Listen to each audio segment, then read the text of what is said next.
Mwebale tulindirawo, mwebale twegattako era bangi abakyajja abangi bamulisepepe kusiwo oyagala kuwerawo ne wano kulwa muganda wange Chosen Blood nze muyita mulonde oba Chosen kati muyita mulonde n'okuba mukwano gwange nkimanyi Mukama yakironda mulonzi tobudde wala ambeereddewo nze nga nze mu bya music n'ebyewaka olwo omusajja gumulaba nyamba nnyo mu bintu by'abagazi ebyo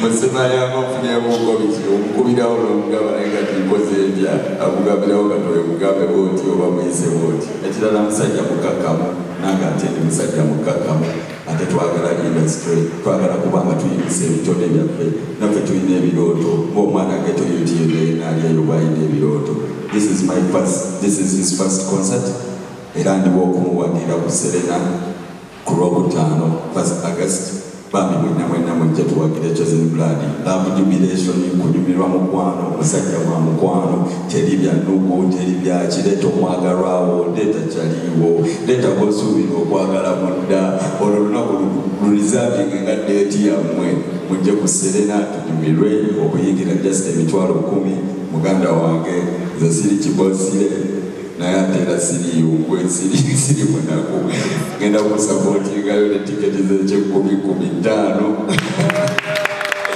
yamani bakyali bagala FBM bagende beeyagale yamani tubeereyo ku Serena bamuyise Pepe Busiwo mbagala nnyo oyagala kuweerawo naki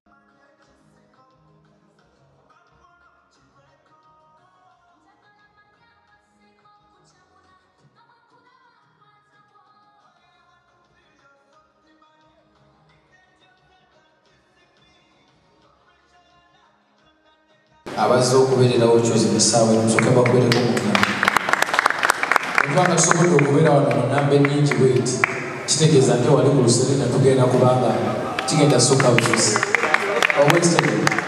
ekikulaga kino kyekifaananyi ekikulaga kyekigenda okubeera wano kigenda okubeera ku Serena kati oyo Chosen bw'otunuulira batutudde wano layini eno nampaka wali kikulaga awoizi but ekyokubiri nenebaza bannamawulire okubanga mutandiza ku big number mana mwekubireko nabakutekama but the club for it thank you so much this means a lot kitegeeza nti wano bye tuli mu kukola tetuli mu kumala budde wabula bigenda kubona eggwanga lyonna mukitegeere so it means a lot and we thank you so much guys njagala kusooka kutereezaamu katono then to continue again this thing of gamba Chosen munaku ye kituufu munaku kimanyi naye Chosen ekisinga obukulu alina talenti ekisinga obukulu alina talenti nnyo nno okitegeera nze nayagala ono lwa Nana era naye namugamba asana nategeera nti muganda wa Nana ne mwagala nnyo just because of that okitegeera kubanga twabeera ku Firebase Nana ne mbaagala nnyo okitegeera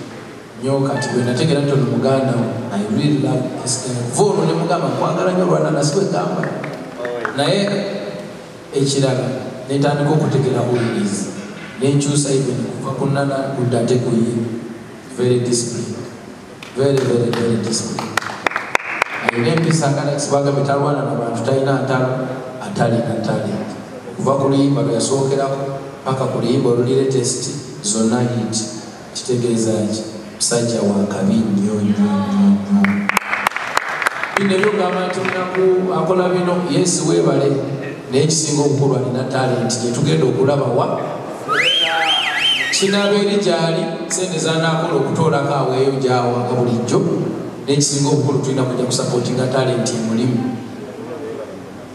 yeebale nnyo okubanga asobodde okubeera ekyo kyali ffe kyetugenda okuwagira kuba twagala mulaba nga ate akola vidiyo ez'ebbeeyi twagala mulaba ng'akola audio ez'ebbeeyi twagala mulaba mukikumba ng'akubye nnyo n'okusinga bwakubye leero wadde leero akubye kutta twagala mulaba ng'alina ennyumba ennene okitegeera nga bw'atuyita tetupakinga bwe tupakinga munda byetwagala owagira ebyo ekitegeera twagala owagira tujja teekamu ku sente ezaffe naffe ng'abayimbi nga going to support ekitegeera nze njakola tembo but of course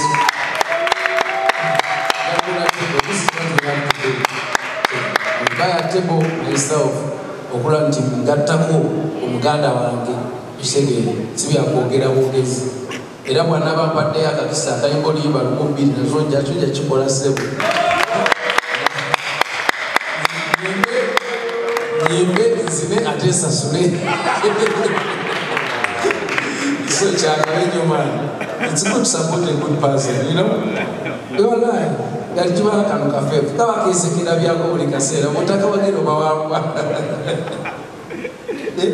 So man, I'm very happy to be here. I'm very happy to also be part of the supportive team. It's Zawano. Man, Josie, thank you. Thank you for the music. Thank you for the music. Thank you for the character. Thank you for being a good inspiration to the whole youth out there. And thank you for being a good pillar, a big pillar in your family. You have made us proud as a country, man. So we are here to support you and the people are coming. You understand? We are really about to mobilize. So every singer to get that mass. Emphasizing that you work out your body must thank you all.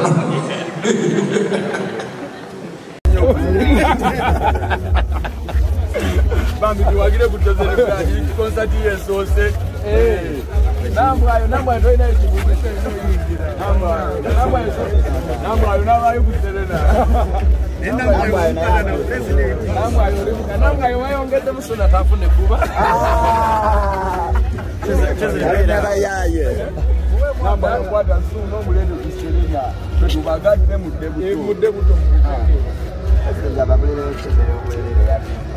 walai mutule wali mmaso yakwegata kugatako mwana President by the way omulaba genda vira yao ndambwayo President President tuchitwala nti okulidde nambwayo nesuna Beni Meza bagenda kuchiddira mwawo akalakana akokumeka akokubiri era kusuubira okubanga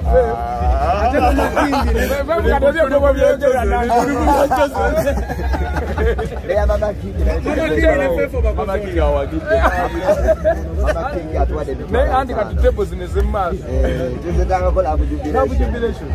ngojja ne minisita Love jubilation omulonde naye wana atulagira owuwe ndowooza kubeera bya love jubilation oli akansonyiwa ataniiga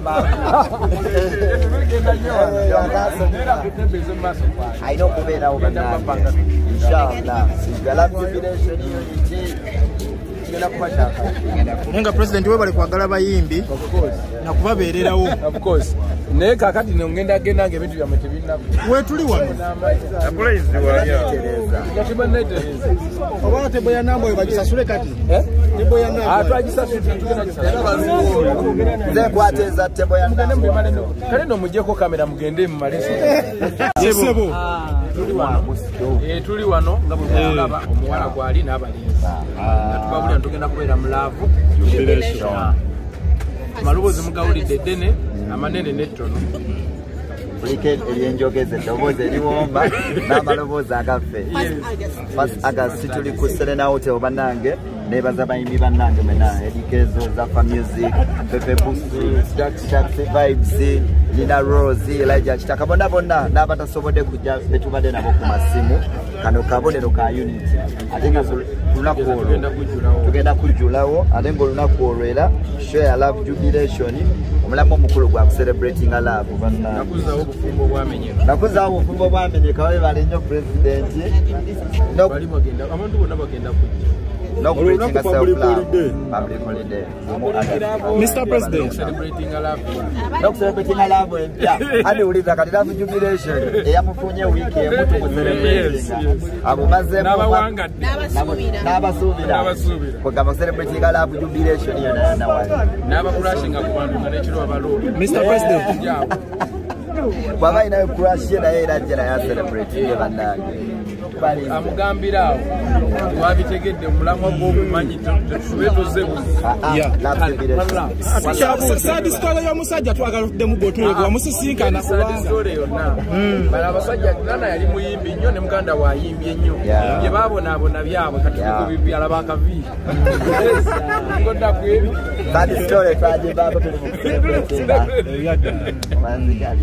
prayers z'abakyali bange tubalinze kalimu August.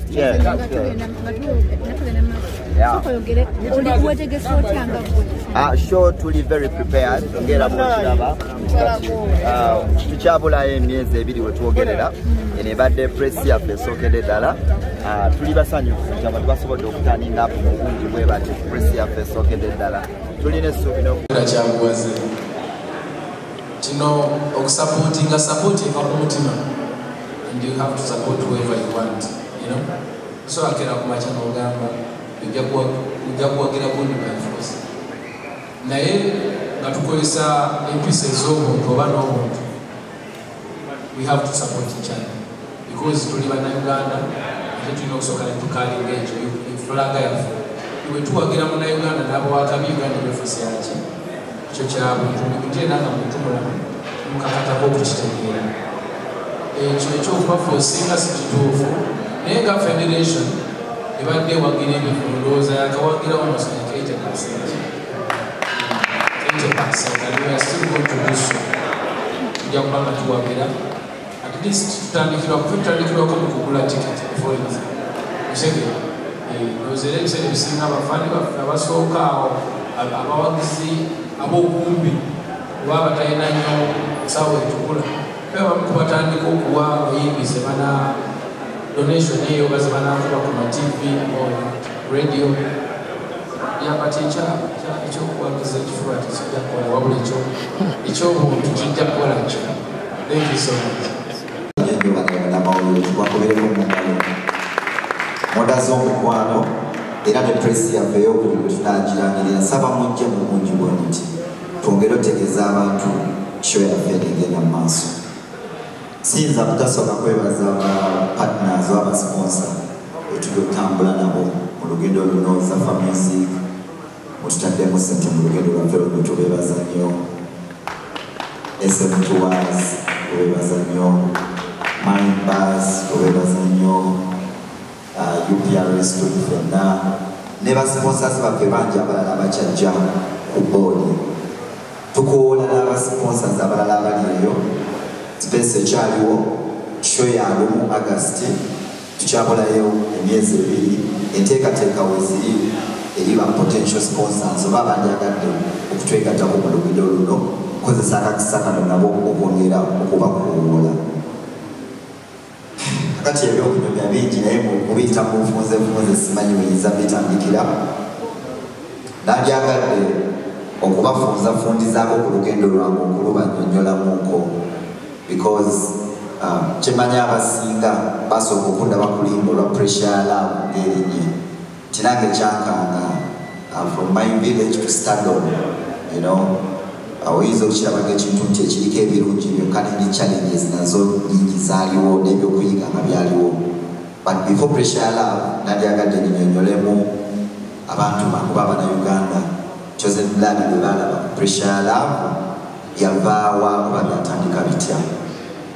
Nzaalibwa emityanaawo mu family y'abaana 13 mbeera omwana ow'okubiri asembayo kuba guwandiisa second last kuva mu family ey'abaana abangi olumu obugabirizi butuuka ne bukendeera. Taata ne bw'abanga yakolamu obugabirizi bukendeera. So kati olw'okuba nti waliwo ensonga ez'enjawulo ez'obutafuna byetaagisa waka domestic violence, nze nga nze omuto nava we nali mbeera ewaka nentandika okugenda okubeera mu streets oba mu bibanda bya firimu abasinga obungi bye mumanyi. Bwe mbeera mu bibanda bya firimu ne wabeerawo charity organization y'emu gye bayita Child and Hand ng'ejja enoonya abaana nga be bazza ku ssomero ne bantuukirira ne bambuuza lwaki sibeera waka ne mbanyonyolamu embeera yange ne bampa chance ne banzizaayo ku ssomero ne banteeka mu church omwo n'embeera nga njiga okuyimba n'okuba nga banjigiriza obulamu obwensi wadde ewaka gye nali nvudde waliyo pressure nyingi yanyenzijayo nga bwomanyi challenges za family pena ab'enjawulo zetukuliramu. Ku nsonga eyo abantu abayimbi bannange n'aboogedde bonna badde bampa credit y'okubeera humble oba ey'okubeera n'empisa. Basebo ne bannyabo nandyagadde bategeeze nti nze ensi bwe yandaga nti osobola okubeera awo n'ofunayo omuntu akwagala ng'obadde tumusuubira. Wazze kyanzigye waka nali sigenda ku ssomero nina bye neetaaga sibifuna. Naye charity organization eno bwe yansanga ne bandako okwagalana nga bw'onoofuna love from a stranger ng'obadde tokisuubira. Nze nga nze ku myaka emito gye nalina kyanzikakkanya nnyo oba it humbled me muzungu bayinza okukiyita. Nemanya live naddala nga mukazi Alibaba wa omwana tuba tunamunguza bulungi. So kwikama tumwaniriza okomawo akuliko ezzadde tumusuubira omulaba ku love jubilation owala wa ex tumuyimba ate era ennaku z'omwezi nga 22 era kuserera tujja kuddayo naye tumuwagire. So it is one love and support for each other. Widinwaji oba twabaddeyo ku Roast and Rhyme wasuuliddwa ensonga twazitangaazizaamu. We are good. Twali twafunamu issues ng'aba friends but we are good now. Yeah, and we thank God that we are good. Era suubira omulaba binaku z'omwezi lumu August. Much love Widinwaji. Yes, thanks Obara mwena. So kanyabaza Chosen okumpika wano kubanga it's a great honor. Chosen namanyi ebbanga ddene nasooka kumanya mukulu we Nana opaya besi yaja Nana. So Chosen yali muto naffe tuli bato naye ng'ajja opaya awo nga bamugoba bagamba naye osome nange balima Institute erabirira omuyimbi obanga NSSF yammwe. So ku mukolo guno nandibadde njogera ku Love Junction yokka. Naye ku mukolo guno njagala okupromotinga mandate ya UPRS kuba eventually singa UPRS ebadde ekola bulungi osanga Chosen yandibadde tali wano bagamba ku kya tiketi ng'abalinze ku gate mujje mukole ki musasule busasuzi obulamu bwe bweyongereko bweyongeza. So njagala okujjumbira nga ntegeeza bammemba baffe bannamawulire njagala okwebaza bannannyini kifo kino kubanga bwe mbadde nzijjawo nsoose kubuuza gye mumpita baasasula ssente z'omuyimbi. Njagala okubebaza nti they came through and they paid. Kati kiri gye tuli okulaba nga twongera okukuŋŋaanya ensako eyo so that bwe tuddayo ate netugamba nti Chosen muyimbi munene nze nabeerako ebweru myaka 2 ng'akalimba ka pressure ya love kanfukira akalimba ka pressure ya love. So twagala tubeere nga bwe tulaba Chosen bw'ayimirira bw'ati ne tugamba nti ayambadde afaanana $1 million nga ne mu account ze zituddemu. Ate si Chosen yekka kuba ate Chosen bw'anabeera nga na buli omu ali wano tubeeyanza mwenna okujja wano kutwegattako press conference y'omuyimbi kyensonga lwaki tuli wano. You big up yourself, Chosen Blood. Big up yourself, bannamawulire mwenna abali wano. Big up yourself, all the stakeholders abali wano n'abataliiwo. Big up yourself, all the creative minds abayimbi abataliiwo wano n'abali mu kujja bangi nnyo abankubidde ne badde nsharinga nabo bakitaka bali mu kkubo bajja. So ensonga etuleese wano ya Chosen Blood omusajja akyasinze empisa mu industry. If you don't know him, it is high time you knew him and share his words. Takola just kusanga mu kuyimba wabula he is an advocate for mental health as well. People don't know this about Chosen, but he is really deep into mental health issues and okubeereramu abantu abatali bulungi mental health wise. So ekyo kikuteekako omukono ogw'enjawulo ate ogw'ensusso. So big up yourself, Chosen. Erinnya nze Zulanga, I'm a singer-songwriter. I got to know Chosen straight abasingira bwe bamumanyira ku luyimba pressure ya love ngerinye nkwatako munange. Yeah man, you know what time it is. So I'm here in an aspect of brotherhood. N'okubongera okubayita mwenna mwenna abatamanyi guno omulama gwa Love Jubilation nga lumu August 2025 we're going to have one of the best produced shows on the land. Nkaddemu mu lulimi lwaffe nti tugenda havinga show esinga obwakabi eri very well produced wano e Uganda nga lumu August 7 Love Jubilation Chosen Live. Big up yourself. Sirina bigambo bingi wabula okubakakasa